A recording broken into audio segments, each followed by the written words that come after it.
Professor Sajjad, if I may start with you, अब इतना जो एप्ट रिस्पांस हमारे प्राइम मिनिस्टर ने दिया है, उसके बाद आप उम्मीद रखते हैं कि कोई जवाब पॉजिटिव आएगा इंडिया की तरफ से? देखिए, जहाँ तक ये बात है कि जो सूरत हाल इस वक्त पाकिस्तान में है और पिछले 3-3.5 साल से तकरीबन इंडियंस जो हैं उन्होंने ये हमारे साथ ख़राबी की जारी रखी है, तो अब एक मैसन आया है कि जी आप इसके बाद हम चाहते हैं कि आप हमारे साथ ना गड़बड़ करें, ना आप करें ना हम करें, और इससे कोई अंडरस्टैंडिंग जो है वो डेवलप हो जाए। राइट। लेकिन मुझे लग यूँ रहा है कि ये ऐसा नहीं है, और 3.5 से 4 साल से हमारे उनके साथ ये जो कुछ भी हुआ है, वायलेंस जो चल रही है, एक महीने में 2 या 3 बार जो वाक़यात होते हैं, अच्छा रिटर्न में हम उनको मार लेते हैं, ये चल रहा है। LOC की बात जी, कर तो इसका सवाल ये पैदा होता है कि ऐसी सूरत हाल में आप ऐसे में क्या करेंगे कि आप इनको डील, हमने तो कोशिश की है 3-3.5 साल से, लेकिन वो नहीं बाज आ रहे हैं। अब जहाँ तक चाइनीज़ का ताल्लुक है कि चाइनीज़ ने को 1.5 साल पहले आपने इंडियंस को ठीक ठाक फैंटी लगाई है और इनके 70-80 बंदे उनके पड़वा दिए थे, मार दिए थे। उसके बाद दे सेटल्ड, उसके बाद उन्होंने कोई इशू नहीं किया है।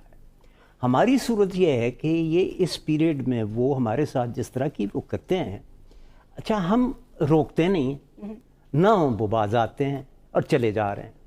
तो अब एक सवाल एक पैदा उठता है कि क्या अमेरिका बहादुर जो है, क्या अमेरिका अफ़गानिस्तान की वजह से और इंडिया की वजह से इसमें मज़ीद जो गड़बड़ जो है वो जारी करवा रहे हैं? क्या अमेरिकन जो है वो भी इनके साथ हैं?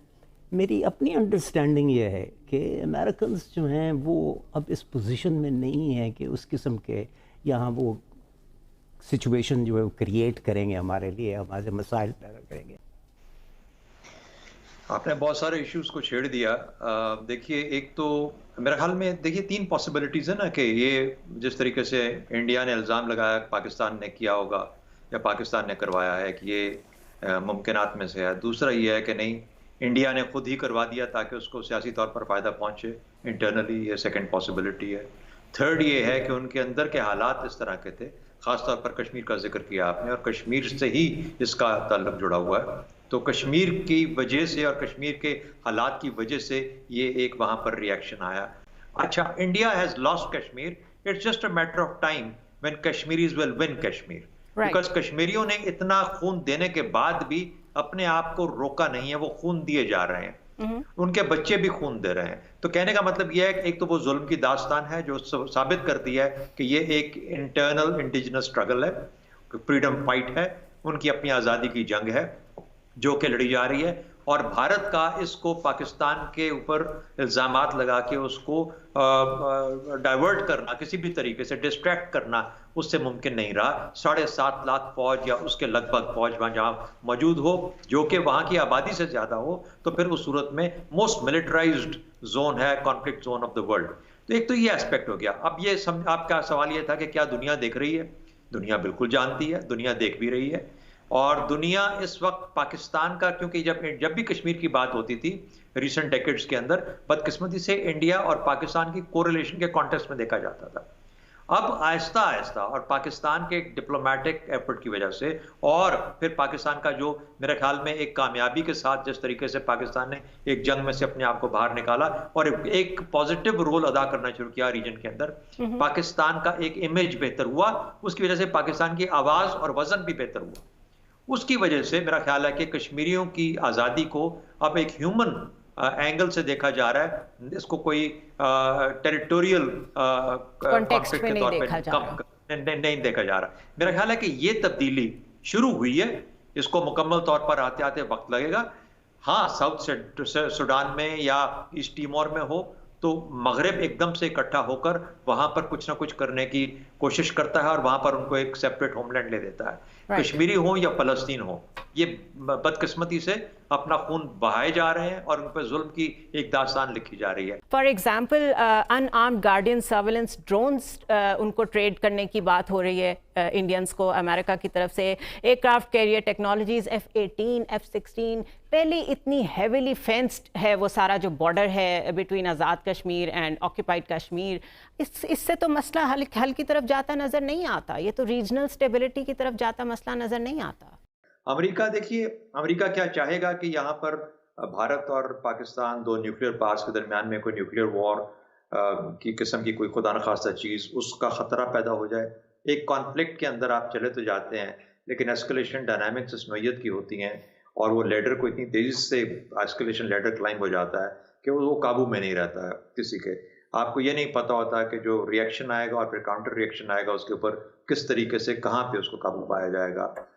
ये मजबूरी होती है, और ख़ास तौर पर जहाँ पर एक अल्टीमेट वेपन एग्जिस्ट करते हों दोनों साइड्स पे, तो वहाँ पर इस किस्म की चीज़ का इसीलिए कहते हैं कि ये एक स्टेबलाइजर भी है इन अ सर्टेन वे, एक स्टेबल स्ट्रेटेजिक एनवायरनमेंट को भी जन्म देता है। आप थ्रेशोल्ड उसका कंट्रोल में रखें।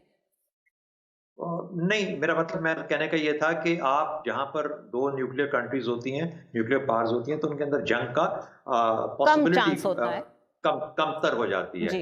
और फिर उसके बाद आप सब नेशनल लेवल के ऊपर और या उससे नीचे लेवल के ऊपर जाके बदकिस्मती से अगर आपके तल्लुकात इस तरह के हैं तो आप जंग के अंदर उस किस्म की जंग में अपने आप को इंडल्ज करते हैं।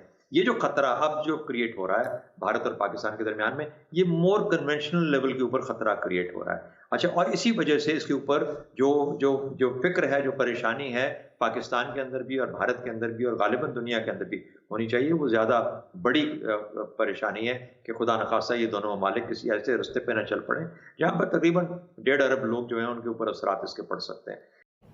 नमस्कार दोस्तों, वीडियो आपने देख ही लिया होगा। दोस्तों, सबसे पहले एक बात कहना चाहूँगा कि आप जो ये वीडियो देखते हैं पाकिस्तानी मीडिया के, इन सभी वीडियोस को कुछ इंडियन यूट्यूबर्स ही बनाते हैं। तो मैं चाहता हूं कि आप उनका हौसला बढ़ाएं और उनको अच्छे अच्छे कमेंट्स करें। उनको अगर आप वीडियो के अंदर कमेंट के अंदर गाली वगैरह देते हैं तो ये अच्छी बात नहीं है, क्योंकि ये सारे वीडियो के जो कमेंट्स हैं वो इंडियंस ज़्यादा पढ़ते हैं। तो मैं आपसे रिक्वेस्ट करूँगा कि कोई भी गंदा कमेंट ना करें और साथ ही उन लोगों का हौसला बढ़ाएं जो इस तरह की वीडियो बनाते हैं, क्योंकि बहुत सारे इंडियंस इस तरह की वीडियो बनाते हैं। तो दूसरा बात करें हमारी वीडियो की, तो दोस्तों अगर आपको वीडियो मेरा पसंद आया तो प्लीज़ वीडियो को लाइक कीजिएगा और शेयर ज़रूर कीजिएगा। और अगर अभी तक आपने चैनल को सब्सक्राइब नहीं किया है तो प्लीज़ चैनल को सब्सक्राइब कर लीजिए, क्योंकि ऐसे ही मज़ेदार और इंटरेस्टिंग वीडियो मैं आपके लिए लाता रहूँगा। और दोस्तों एक चीज़ कहना चाहता हूँ कि आपका देश सबसे ऊपर है, अपने देश को ज़्यादा तवज्जो दीजिए। किसी भी दूसरे या कुछ इंटरनेशनल न्यूज़ सुन के आप अपने देश की आर्मी या सरकारों पे भरोसा खो बैठते हैं, जो कि बिल्कुल सही नहीं है। आपको अपनी कंट्री और अपनी सरकारों पे भरोसा रखना चाहिए, क्योंकि वो आपके भले के लिए, आपके भविष्य के लिए आगे काम कंटिन्यू कर रही हैं। तो मिलता हूँ अगले वीडियो में कुछ ऐसे ही मज़ेदार और इंटरेस्टिंग वीडियोज़ के साथ। तब तक के लिए थैंक यू।